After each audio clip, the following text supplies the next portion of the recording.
Ja Morant, arguably one of the greatest dunkers of all time, is about to dunk on the tallest defender he's ever faced. And no, it's not this guy. It's the Colossal Titan from Attack on Titan. Now, Ja Morant is known for his poster dunks, but how can a person possibly dunk on a defender that's taller than 20 basketball hoops stacked on top of each other? Well, to see if Ja Morant could even think about doing this, we first need to understand just how ridiculous this guy is at dunking.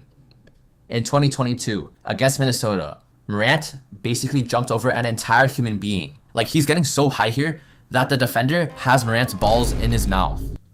And somehow, that's not even his craziest dunk. A year later, Ja attacks the rim against Jalen Smith with multiple defenders collapsing around him, and it literally doesn't matter. He still gets up, gets through the traffic, and puts him on a poster.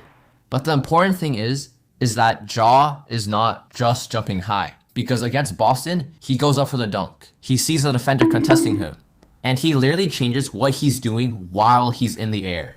That kind of body control and intelligence is going to matter a lot later. And then there's probably the closest thing we have to Ja trying to dunk on an actual Titan, and that's when he dunks on Victor Wembanyama. Wemby is over 7 feet tall with one of the longest wingspans in basketball, and Ja still goes straight at him and throws it down.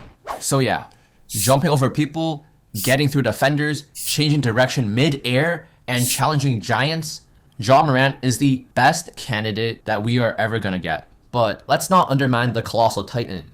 The Colossal Titan isn't a normal defender. It's a 60-meter Titan shifter, meaning there's a human in there controlling it. If we ignore the fact that when it first transforms, it creates a literal nuke, this Titan can also emit steam in any direction that is strong enough to knock anyone away.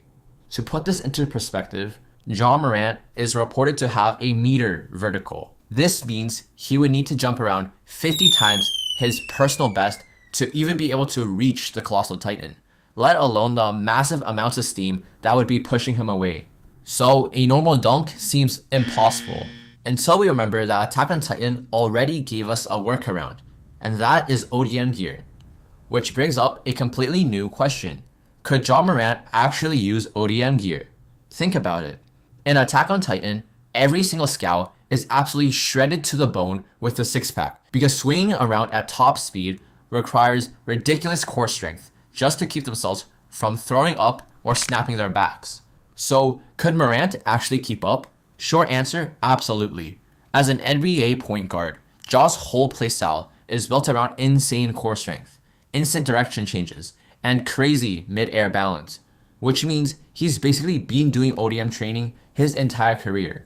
So now that we know he's actually built for the gear, how would this dunk actually play out? Ja Morant would get the ball, strap on his ODM gear, and start making his way up toward the Colossal Titan. Obviously, the Titan isn't just going to stand there and let him dunk, so it starts blasting steam, forcing Ja away. But instead of continuing straight at the Titan, Ja Morant starts switching directions, using the ODM gear to move around the Titan while keeping control of the ball.